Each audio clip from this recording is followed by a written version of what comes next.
Olá, bem-vindos a mais uma conversa com o especialista. Estamos hoje aqui com a nutricionista clínica Jéssica Garcia. Jéssica, a ideia com você hoje é discutir um pouco a respeito de mitos e verdades em relação à alimentação saudável. Então, o que de fato é saudável e o que não é, né? Então, primeiramente, bem-vinda e obrigado pela sua disponibilidade. Eu que agradeço esse convite, eu acho muito gostoso a gente poder esclarecer as dúvidas aí. Vamos falar a verdade, né? Mitos e verdade na alimentação, a gente tem a rodo, assim, a gente podia passar aqui horas e horas. É divertido esse tema aí. Vamos lá. Então, para começar, queria falar um pouco sobre o açúcar, né? Qualquer pessoa sabe da importância de se evitar o excesso de açúcar na alimentação, né? No entanto, a gente tem hoje no mercado muitas opções que se dizem de açúcar fit, açúcar saudável, né? E aí a gente vai incluir, quer dizer, bom, primeiro o açúcar de mesa tradicional, que é o Branco. vilão, né, de tudo, que todo mundo entende como vilão, que é o açúcar de cana refinado, né? Aí você tem as opções menos refinadas de açúcar de cana, que incluiria aí o demerara e o açúcar mascavo, e inclui outras fontes de açúcar, como o açúcar de beterraba ou o açúcar de coco, que é o que atualmente muito se fala como sendo o açúcar saudável, né? O que eu queria entender de você? Esses açúcares, eles de fato são saudáveis ou eles simplesmente são um pouco menos ruins? Gente, açúcar é açúcar. A gente tem que, assim, açúcar é açúcar, ponto, acabou. Açúcar a gente não deve consumir em grandes quantidades. Começa por aí o problema. E não é no açúcar que a gente tem que buscar nutrientes. Então, essa diferença, que o açúcar de coco é melhor do que o açúcar refinado, tal. Se eu consumir na quantidade indicada, né, que são poucas quantidades no nosso dia a dia, não tem grande diferença. Então, assim, lógico, se eu for olhar no micro ali, bem, eu tenho pequenas diferenças, eu vou ter um pouquinho mais de nutrientes no açúcar de beterraba, no açúcar mascavo, mas até a questão que muitas vezes o pessoal fala, mas já é fibra, é tão pouquinha que é quase nula a presença de fibra num açúcar mascavo, por exemplo, que ele é o açúcar mais grosseiro no processo de refinação. Então, não é nele que a gente tem que se apegar a buscar esses micronutrientes. Então, gente, lembrem, açúcar é açúcar, a caloria deles é basicamente a mesma, a quantidade calórica de qualquer um desses açúcares, e não é, e essa diferença de nutrientes é muito pequena para justificar o consumo. Então, assim, se você consome pouco e gosta do açúcar branco, pode consumir sem problema nenhum. Eu gosto do sabor do mascavo, porque ele realmente tem alguns mascavos que tem aquele gostinho mais melado, enfim. Pode consumir também sem problema, mas por nutriente a escolha não faz diferença. Ótimo. Bom, e na mesma linha, muito desse uso desses açúcares de coco, enfim, está ligado a produtos como, aqui, pelo menos aqui em São Paulo, está crescendo muito esse mercado, que é o mercado de alimentos fits, tipo docerias fit, né? Então a doceria saudável, doce saudável, bolo saudável. E o que se usa para isso? Muito açúcar de coco, em alguns tipos de adoçantes, a gente vai discutir sobre adoçantes depois, né? Farinhas teoricamente que são de menor índice glicêmico. E aí, existe doce saudável? Existe. Na verdade, o que acontece? É, Como eu falei do açúcar, o consumo tem que ser equilibrado. A gente não pode passar o dia consumindo só alimentos doces, que não vai ser saudável, né? Mas eu consigo fazer com que um alimento seja mais nutritivo, né? Vamos pegar a ideia de um bolo, um cupcake, enfim.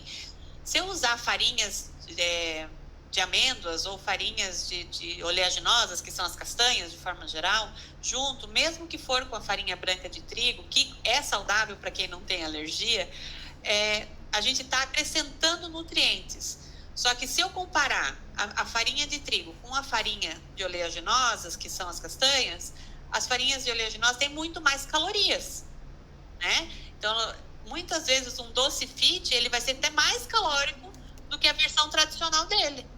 Então, só que ele pode ser um pouco mais nutritivo. Então, a gente tem essas diferenças. Quando esses alimentos, essas docerias, fits, enfim, acabam puxando um pouco mais para usar mais frutas, em vez de usar açúcar no processo, vai usar tâmara, que né, é uma fruta extremamente doce, que a gente consegue fazer bolo com ela, a gente acaba mantendo muitas vezes a mesma caloria, só que com mais nutrientes. Isso é muito bom, né? Se pensando principalmente no controle de peso ou na perda de peso, tá? Então, porque acaba que eu tenho os mesmos nutrientes, mais nutrientes com as mesmas calorias. Agora, tem que tomar um pouco de cuidado e é importante as pessoas olharem um pouquinho a mais, principalmente quando a gente vai comprar em mercado, enfim, porque muitas vezes aquelas bolachas que se vendem como, vou dar um exemplo de bolacha, né? Como se vende sendo mais fits, elas são até mais calóricas do que uma versão tradicional similar a ela. Então tem que tomar um pouquinho de cuidado com a qualidade dos nutrientes que estão sendo usados. Ótimo, vou chegar nessas questões aí das bolachas aí daqui a pouco, né? Então tá, já volto. Mas pelo que eu entendo, de fato é possível fazer um doce que seja mais saudável, mas isso talvez esteja mais associado no que você vai colocar naquele doce do que você vai tirar dele, né? Ou seja, talvez não é porque você trocou um açúcar por um outro um pouco que isso ele vai não mudar. o açúcar de coco ele não é mais saudável, tá? Ele não é mais saudável que o açúcar branco. Tá. Eu acho que aqui já vai dar uma polêmica enorme, mas o açúcar de coco não é mais saudável. Então, assim, se eu só troquei o açúcar, eu não fiz um doce mais saudável. Ele é a mesma coisa. Tá. Agora, por outro lado, você adicionar alimentos mais nutritivos, isso vai diminuir a digestão, o tempo de digestão, vai aumentar o índice glicêmico da alimentação como um todo, né? E aí sim você consegue. O objetivo é aquele, quer dizer, é sempre não só diminuir calorias, mas fazer com que você não tenha os picos de glicemia e assim que você não tenha um acúmulo maior aí. Eu acho que até a gente pode fazer um complemento aí, doutor. É a questão do alimento ser nutritivo. Eu acho que esse é o pulo do gato. Porque quando eu pego um bolo, vamos pensar num bolinho seco, tradicionalzinho, que vai lá, ovo, farinha, açúcar, leite e tal, e eu acrescento uma fruta lá batida junto. Eu acrescentei nutrientes. Então, lógico, ele passou de ser um bolo seco para ser um bolo de laranja, para ser um bolo de banana, para ser um bolo de maçã, não sei. Mas a gente conseguiu colocar um pouquinho mais de nutrientes. Essa mudança simples, ele passou a ser mais nutritivo. Então, a gente tem que entender que muitas vezes, eu acho que é essa a distinção.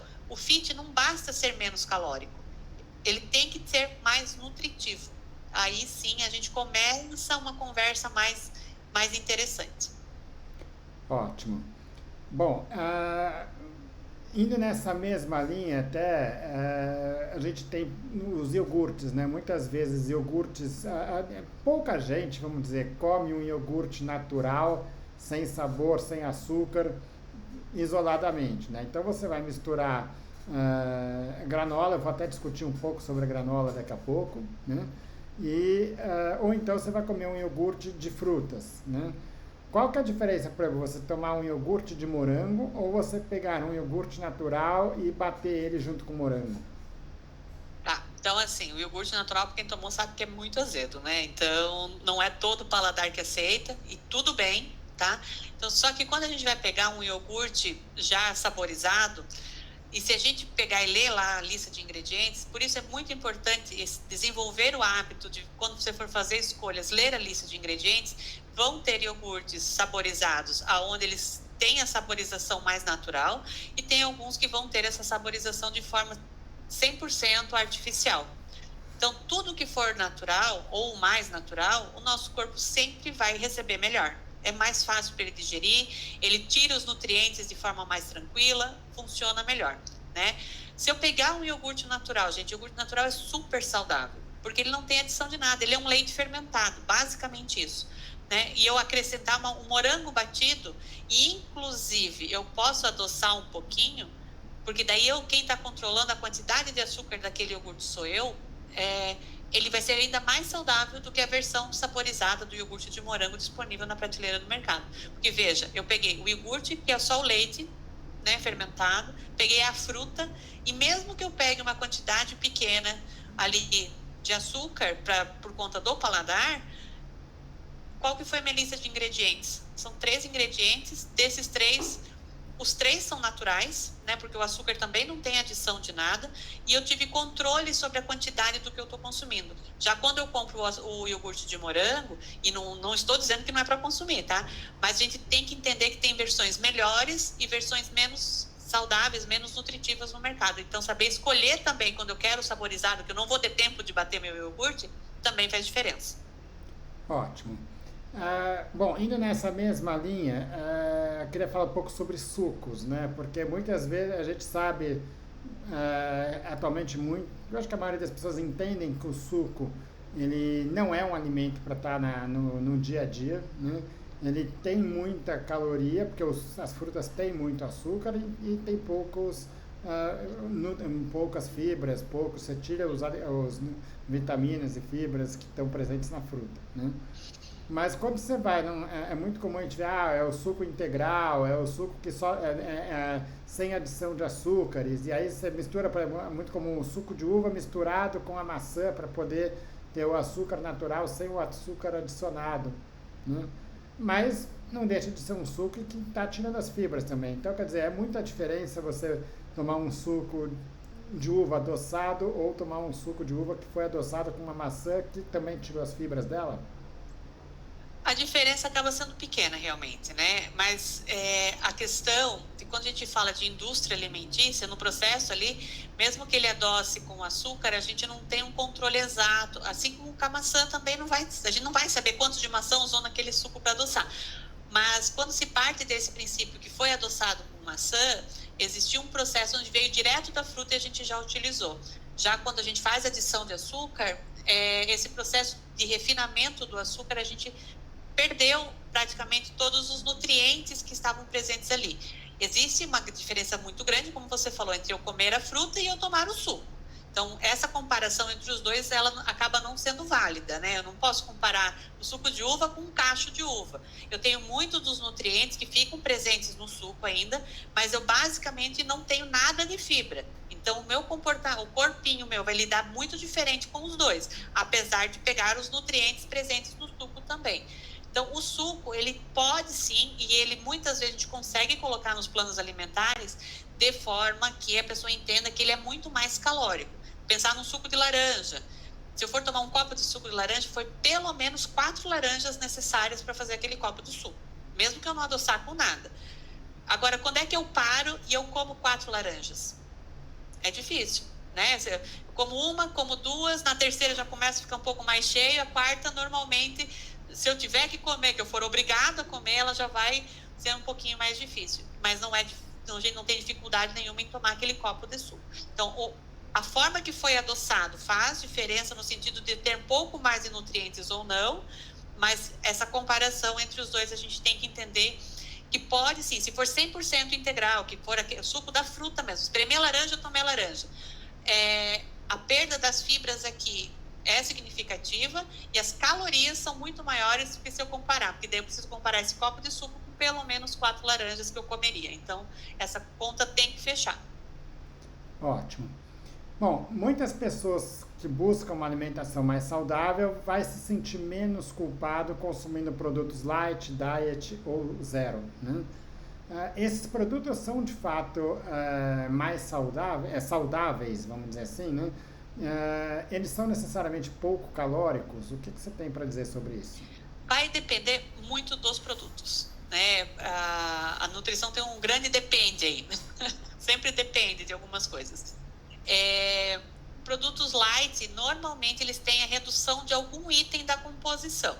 Então, se eu estou num processo de emagrecimento e gosto muito de comer requeijão, então eu vou transformar esse meu gosto do requeijão tradicional para o light, porque o light tem menos gordura na composição e, consequentemente, menos calorias. No processo de emagrecimento é super bem-vindo eu consumir menos calorias e ainda assim com paladar similar, né? Então, light a gente tem que entender isso. No light também, quando a gente pensa refrigerante light, tá? O refrigerante light, ele vai ter uma redução de açúcar, porém ele tem uma adição muito maior de adoçantes. Então, esses adoçantes, muitas vezes, podem ser prejudiciais. Diet não quer dizer que é mais saudável. Diet é um alimento que não tem açúcar na composição. ponto, acabou. Eles são desenvolvidos para pacientes, pessoas com diabetes. Então, pessoas que não podem consumir o açúcar da sua forma tradicional. E o que ele tem para se manter doce? Adoçante. E na grande maioria desses produtos diet, os adoçantes utilizados são adoçantes artificiais que não são benéficos para a nossa saúde. Então, não necessariamente um produto light ou diet vai ser mais saudável. Aí sempre vai depender da gente olhar o contexto daquele alimento. Ótimo. Uma outra estratégia de indústrias alimentares, que muitas vezes, vamos dizer, colocam esses rótulos mais com o objetivo de venda do que qualquer outra coisa, né? É substituir açúcar por gordura ou vice-versa, né? E aí, como é que isso funciona? Porque assim, vamos pensar que a gente quer, vamos comparar aqui a gelatina tradicional com a gelatina diet, né? Então a gente tem, na gelatina a gente só tem a alteração do açúcar pelo adoçante. Então talvez não foi um bom exemplo. Não lembro agora um de cara assim. Mas quando eu preciso manter sabor, entender isso, que a indústria, o que ela quer? Que você goste daquilo que você está comendo para que você compre de novo para comer de novo. É basicamente isso. Então, para eu manter sabor, que dá sabor para a comida, gente, de forma geral? Açúcar, gordura e sal. São esses 3 ingredientes que vão trazer muito mais esqueci a palavra. Dá muito mais sabor para que a gente consiga sempre estar buscando comer esses alimentos novamente. Então, se eu tenho a redução de um deles, a minha comida tem gordura e tem açúcar, se eu reduzir o açúcar, necessariamente eu vou aumentar a gordura para que eu tenha textura, para que eu tenha sabor, para que eu tenha durabilidade de prateleira. Então, assim, são várias coisas que a indústria pensa e que o nosso corpinho, nessa diferença, se eu comparar a caloria do açúcar com a caloria da gordura, a gordura tem mais calorias que o açúcar. Então, às vezes, se eu comesse a versão tradicional desse alimento, eu estaria consumindo até menos calorias do que na versão deles light, por exemplo, que fez essa substituição. Ótimo, e isso é uma estratégia muito utilizada, né? Porque você vai ver ali no rótulo que está escrito bem grandão, né? Diet, 30, 40%, 50% menos de açúcar, né? Mas não vai estar escrito em nenhum lugar que se aumentou a gordura naquele produto, né? Não. Por isso a importância de ler rótulos, gente. Eu, como nutricionista, eu bato muito nessa tecla. No início é muito difícil, é muito chato, a gente perde muito tempo no mercado porque até pegar o jeitinho.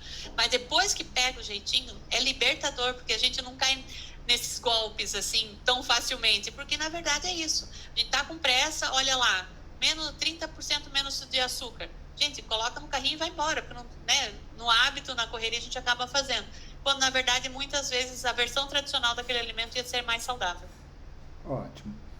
Bom, agora os chocolates. Os chocolates, de alguma forma, se colocou um número de 70% de cacau. Quer dizer, se é abaixo de 70% de cacau, ele não é saudável. Se ele é acima de 70% de cacau, ele é saudável. É porque o que acontece? O chocolate, isso é verdade, tá? O cacau em si, ele é um alimento muito nutritivo e ele é muito poderoso na questão de antioxidante. Ele ajuda a gente a fazer esse processo de oxidação que é natural, que o nosso corpo tem que fazer, mas ele ajuda muito nesse processo, então ele é muito benéfico para o nosso corpo. Porém, os chocolates disponíveis comercializados que a gente tem aqui, eles são, na sua grande maioria, ricos em açúcar e com um pouquinho cacau. A gente não poderia nem considerar chocolate, né? Ele é um doce achocolatado, né? Que ele tem o chocolate na composição, o cacau na composição, mas de uma quantidade muito pequenininha. Então, acima de 70%, e para quem já comeu nips de cacau, que é 100% cacau, por exemplo, ele é um alimento muito amargo. Ele é um alimento amargo.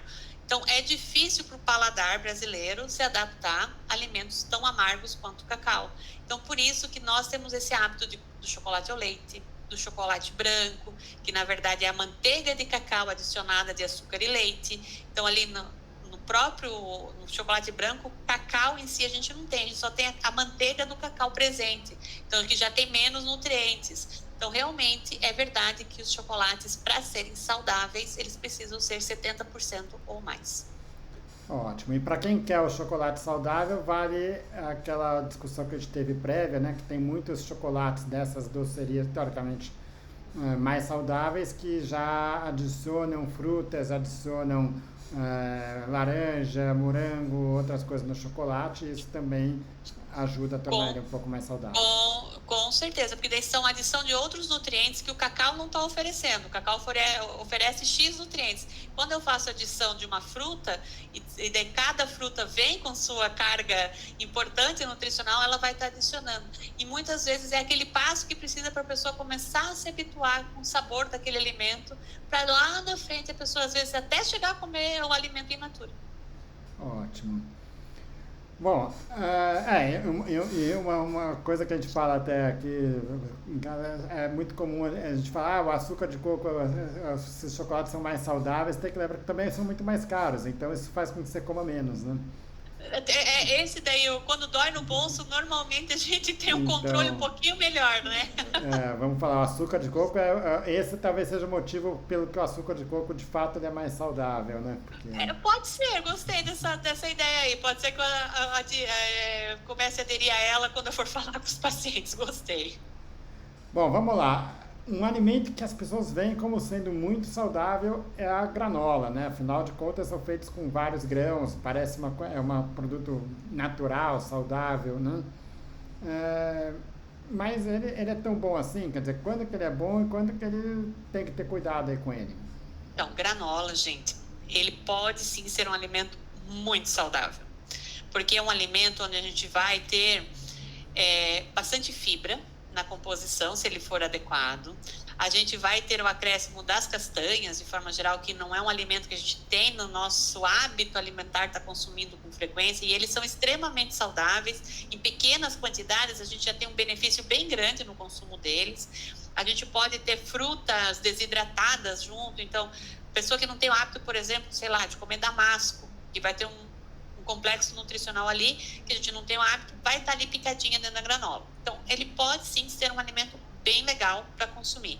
Porém, a grande maioria das granolas que são vendidas nos mercados, se vocês, olha lá eu falando de novo, lê a lista de ingredientes, vocês vão olhar a lista de ingredientes, o primeiro ingrediente é açúcar. E vão ter outros açúcares disfarçados ali que vocês não sabem o nome. Então, assim, ele é um alimento que se torna extremamente calórico. Ele é muito saboroso, porque ele é muito doce. Se você fizer a mesma granola em casa com aqueles cereais, você não vai ter a mesma doçura, né? Porque você não coloca tanto açúcar no processo. Então, precisa sim ler os rótulos para entender quais granolas são benéficas e quais não são. Na lista de ingredientes, né, que fica nos rótulos lá atrás, você sempre vai virar a embalagem, a lista de ingredientes sempre está no verso. Começa sempre daquilo que tem mais quantidade e vai diminuindo e termina naquele que tem menos quantidade dentro daquele produto. Então, se o primeiro ingrediente é açúcar, quer dizer que naquele pacote ali, a quantidade maior que tem é açúcar. Não é esse que você quer para consumir de forma diária. Então, você precisa olhar que o açúcar esteja lá para trás, no finalzinho, então, para que daí ele se torne saudável. Ótimo. E vale lembrar aqui que normalmente você consome a granola junto com outros alimentos, né? E aí você pode usar alimentos, eventualmente frutas e coisas que podem ter o açúcar ali. É melhor você estar com açúcar na fruta natural que foi cortada e comida junta do que uma granola que seja muito adoçada aí, né? Exatamente. E daí voltamos lá naquele ponto das docerias fit e coisas assim, que muitas delas têm granolas artesanais que muitas vezes nem leva adição de açúcar. Então, ou vão adoçar somente com as frutas que eles colocam lá dentro, que vai usar uma tâmara, vai usar um damasco, que são frutas mais docinhas, ameixa, então, e que não tem nenhuma adição de açúcar. Essas sim são extremamente legais também para o consumo. Ótimo. E as barrinhas de cereais? Difícil achar barrinha de cereal sem adição de açúcar no mercado. É quase uma missão impossível, assim. Barrinha de cereal é a mesma coisa da granola. A ideia dela é muito legal, porque é uma barrinha de cereal. O que ela seria? Rica em fibras e alguns nutrientes, né? E vai depender também do que eu adiciono ali, de nuts, frutas, enfim. Só que a sua grande maioria, para não dizer quase 100%, existem algumas, mas são pouquíssimas e a pessoa tem que conhecer, mas a grande maioria, o primeiro ingrediente é açúcar. Então, se não é o primeiro, está ali no segundo, terceiro ingrediente. Então, a quantidade de açúcar presente supera os benefícios que ela traria de outra maneira, porque a quantidade é muito grande. Diferente de quando eu faço uma barrinha de cereal em casa, tá? Sempre que eu fizer em casa, eu tenho esse controle melhor da quantidade do açúcar adicionado. Já na indústria, quando a gente fala de açúcar adicionado, a quantidade é muito grande. Ótimo. A gente já comentou um pouco antes a respeito das bolachas fits ou bolachas integrais também, né? Que na verdade, bom, tudo bem, as integrais vão ter um pouco mais de fibra, né, do que teria numa bolacha convencional. O que que faz uma bolacha ser fit? Uma bolacha fit, eu hoje no mercado não conheço nenhuma que seja fit, porque assim, eu entendo que fit ela teria que ter redução de calorias e ser nutritivo, né? Essas duas premissas para a definição do fit. No mercado hoje, não lembro agora nenhuma bolachinha que seja fit, tá? A gente vai ter bolachas com redução de açúcar, né? Então vão ter menos açúcar, mas em contrapartida, para continuar doce, porque elas são doces, ela vai ter adição de alguns adoçantes, normalmente um pouquinho mais de gordura também por conta de textura, tá? As integrais, aí sim a gente tem às vezes alguma diferença entre a versão tradicional e a versão integral. Eu prefiro que você coma aquela versão integral porque ela tem um pouquinho mais de fibra, mas não quer dizer que por ela ter um pouquinho mais de fibra que ela é saudável, que ela é nutritiva. Dificilmente a gente vai ter bolachinhas muito nutritivas, bolachas, né, de forma geral, muito nutritivas no mercado. Ótimo. Bom, agora um ponto que acho que talvez chame a atenção de pessoas que às vezes pode ter uma visão, acho que é uma coisa que talvez tenha muita visão errada sobre isso, as pessoas ainda não percebem muito, né? Outro dia eu vi inclusive nessas coisas de rede social, né? Era uma foto, uma pessoa falava, vamos comer uma salada de carne em referência ao churrasco, né? Porque querendo dizer que é mais saudável, né? Sim. E no fundo você tem isso é uma brincadeira pelo oposto, né? Quer dizer que são as carnes vegetais, né? Que de fato, quer dizer, as carnes vegetais elas são feitas com produtos de origem vegetal, né? Mas que se busca manipular esses alimentos para ter uma aparência e às vezes até um sabor que lembre um pouco da carne, né? Com foco em pessoas vegetarianas ou em pessoas que não são vegetarianas, mas que querem ter uma alimentação mais saudável, né? E agora, esses alimentos são saudáveis? Assim, as carnes vegetais, eu entendo, ser vegetariano, vegano, né?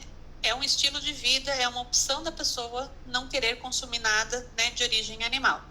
Tudo bem, a gente respeita, assim como tem que respeitar quem opta por consumir as carnes, porque assim, nós somos animais onívoros e a gente dá conta de digerir tanto alimentos de origem animal quanto alimentos de origem vegetal.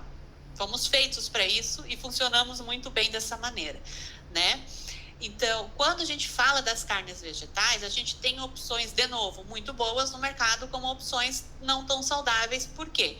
Porque a gente tem que entender do que foi feito, quais são os ingredientes utilizados. A carne de origem animal, a gente sabe que é aquele corte daquele animal que veio e é o que a gente vai consumir. Agora, uma carne vegetal, ela é um mix de ingredientes para assimilar um corte ou um preparo, né, de uma carne animal. Então, precisa saber quais são os ingredientes que está ali. E ó, eu de novo falando, vai ter que ler rótulos, gente, não tem por onde escapar. Normalmente, as carnes de origem vegetal, a base são leguminosas, que é o feijão, grão de bico, lentilha, porque é os alimentos que a gente tem de origem vegetal que tem mais proteína na composição, para se equiparar nutricionalmente a carne também. Então, aí dependendo do que é utilizado e o que mais é adicionado para dar sabor, textura, que daí sim vai classificar ele como sendo saudável ou não. Mas de forma geral, eu não vou dizer para você que ter um estilo de vida vegetariano é mais saudável do que a pessoa que opta por comer carne. As duas podem ser saudáveis da mesma maneira. Ótimo, mas assim, especificamente nesses produtos, você consegue fazer uma carne vegetal ter textura e sabor de carne sem adição de, vamos dizer, muitos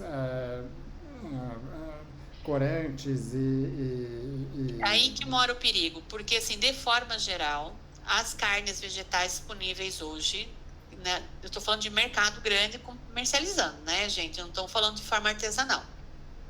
Elas vão se utilizar de temperos, de aditivos, enfim, né, realçadores de sabor, para que o sabor se assemelhe àquele preparo da carne. Por exemplo, um hambúrguer. Eu vou ter um hambúrguer de carne, como eu vou ter um hambúrguer vegetal. Então, se eu ler a lista de ingredientes, dificilmente essa lista vai ser uma lista limpa, no sentido de não ter nenhum aditivo químico, não ter temperos ultraprocessados, realçadores de sabor, que sim, são prejudiciais para a nossa saúde. É bem difícil de achar. E o leite vegetal? O leite vegetal, na verdade, ele vai ter os nutrientes daquela castanha de qual ele foi feito ou daquele cereal de qual ele veio. O leite vegetal, ele se assemelha ao leite animal, né, no sentido de textura, coloração, né, sabor já varia bastante, a gente vai ter vastas opções ali, porque a gente vai ter o leite vegetal de arroz, o leite vegetal de aveia, o leite vegetal de castanha, de caju, o leite vegetal de castanha do Pará, enfim, a gente tem vários tipos, né, o de amêndoas, enfim, e cada um deles vai ter um sabor específico. Nutricionalmente falando, eles têm algumas similaridades, mas eles acabam tendo uma variação até entre eles bem grande. Uns vão ser mais calóricos, porque vai depender da castanha que foi utilizada, né? Normalmente os de castanha são mais calóricos que o de arroz ou que o de aveia, por exemplo. Então, tudo vai depender. Eles são saudáveis desde que sejam a lista de ingredientes o mais limpa possível. Então, assim, um leite de aveia, o que seria? Aveia, água e filtra aquilo, né? Isso seria um leite de aveia. Então, lógico que para manter ele estável, eu vou precisar adicionar algumas coisas para que eu comercialize ele tenha tempo de prateleira. Mas quanto menos estabilizadores e menos aditivos eu utilizar, mais saudável ele vai ser. A mesma coisa vale para os leites animais, né? Que eu também vou ter leite animal, onde eu só tenho leite na lista de ingredientes, como eu vou ter leite com aditivos e estabilizantes também. Então, quanto mais limpa for essa lista de ingredientes, mais saudável esse leite é. Ótimo. Isso. Pois. Legal. Bom, e para fechar aqui, Jéssica, eu queria falar das farinhas, né? Então, da mesma forma como o açúcar, né? As farinhas também, talvez seja o número 2 aí quando as pessoas pensam entre os vilões aí de obesidade, né? Uhum. Isso porque ela tem um alto valor calórico e um índice glicêmico igualmente alto, ou seja, ele se digere rápido, aumenta a insulina e fica com fome novamente em pouco tempo, né? E essa indústria fitness tem substituído as farinhas, a farinha de trigo tradicional por farinhas ditas mais saudáveis, como a farinha de coco. Mais uma vez o coco entrando aqui, né? Podemos comer essas farinhas à vontade? Normalmente essas farinhas substitutas são mais calóricas que o próprio trigo, tá? O trigo, de forma geral, para quem não tem alergia ou sensibilidade no consumo, a pessoa pode consumir sem medo, né? Então, a gente tem que desmistificar isso. Pessoas que não são alérgicas ou têm sensibilidade ao glúten podem consumir glúten sem prejuízo para a sua saúde, né? Aí entra também a questão das farinhas que o senhor trouxe ali. A gente vai ter farinha de coco, farinha de amêndoa, farinha... Tem muita farinha no mercado hoje, né? Até farinha de chia, farinha de linhaça. Então, só que essas farinhas, elas normalmente são bem mais calóricas, elas têm mais nutrientes adicionados, porque a farinha de chia, por exemplo, é uma farinha rica em mineral, né? A farinha de linhaça tem muita vitamina e mineral adicionado nela. Ela vai ter alguns nutrientes que eu não tenho na farinha de trigo. Mas não quer dizer que necessariamente ela sozinha vai ser mais saudável que o trigo. Então, a gente tem que desmistificar um pouquinho isso. E daqui vale o ponto, acho que até de fazer um adendo, porque as pessoas falam, mas eu deixei de comer trigo e eu me senti melhor. Eu desestufei, não fico mais estufado, estou indo melhor no banheiro. Mas o que normalmente essas pessoas deixaram de comer? Elas deixaram de comer ultraprocessados. Elas deixaram de comer bolacha, elas deixaram de comer a pizza do mercado, deixaram de comer aquele macarrão pronto, e aí passaram a comer até pode ser um macarrão de arroz, mas que foi ela que fez em casa, com o molho que ela fez em casa. E realmente, ela fez da alimentação dela, por deixar de comer o glúten, mais saudável, porque ela teve que trocar por alimentos mais saudáveis. E, obviamente, que o corpinho vai responder melhor. Mas não quer dizer que necessariamente a pessoa melhorou porque deixou de consumir o glúten. Então, essa diferença nas farinhas, a gente tem que entender. Podemos sim, eu posso fazer um pão em casa onde eu vou adicionar junto no trigo a farinha de linhaça. Eu vou estar adicionando nutrientes, tá? Mas eu preciso adicionar. Então, essa diferença, começar a entender isso, faz bastante diferença no final das contas na compreensão da alimentação. Ótimo. Então podemos dizer que um pão sem glúten não tem menor benefício para quem não é celíaco ou tem intolerância. Com toda certeza. Ótimo. Jéssica, acho que obviamente que é um assunto muito mais amplo, tem muito mais coisa aí que pode ser discutido, mas acho que a gente trouxe aqui talvez algumas das principais fontes assim de manipulação. Dúvidas, né? Acho que mais do que dúvidas de manipulação da indústria, né? Porque tudo isso que a gente trouxe são formas que a indústria encontrou de manipular os produtos para parecerem mais saudáveis, né? Quando Sim. de fato, muitas vezes, na maioria das vezes, não são, né? Exatamente. Então, dificilmente, e eu sempre brinco, gente, tá com vontade, principalmente o doce, eu acho que é o carro-chefe nessa manipulação alimentar, né? Vou trocar. Gente, tá com vontade de comer doce? Come o doce, quantidade pequenininha, mata, porque assim, se você não comer o doce, trocar, você vai comer aquilo, vai comer outra fruta, no final a tua conta ficou muito maior do que se tivesse comido aquele doce e seguido a tua vida plenamente. O que não dá é para fazer isso de forma recorrente, todos os dias ou o dia inteiro, mas ter essa liberdade de escolha facilita bastante a vida. Ótimo. E aí é um ponto que a gente já levou no outro vídeo também, que é sempre ter o alimento saudável na mão, porque às vezes aquela vontade de comer o doce, você come alguma outra coisa antes, você diminui essa vontade, às vezes até não quer comer um pouquinho, come, mas você não vai comer muito. Se você pode comer um pouco de um chocolate e mais uma fruta, ou comer muito chocolate, né? Exatamente, esse é o caminho, e fica bem mais fácil, a vida fica até mais leve quando a gente tira esse peso desse controle aí. Ótimo. Queria te agradecer mais uma vez a sua disponibilidade aqui e contar com você aqui em outras discussões. Com toda certeza, precisando a gente vem aqui, se quiserem também deixar dúvidas aí nesse vídeo de mitos e verdade, que vocês acham que seria relevante, quem sabe a gente grava mais um, né? Obrigado mais uma vez, Jéssica. Obrigada, até mais, tchau, tchau.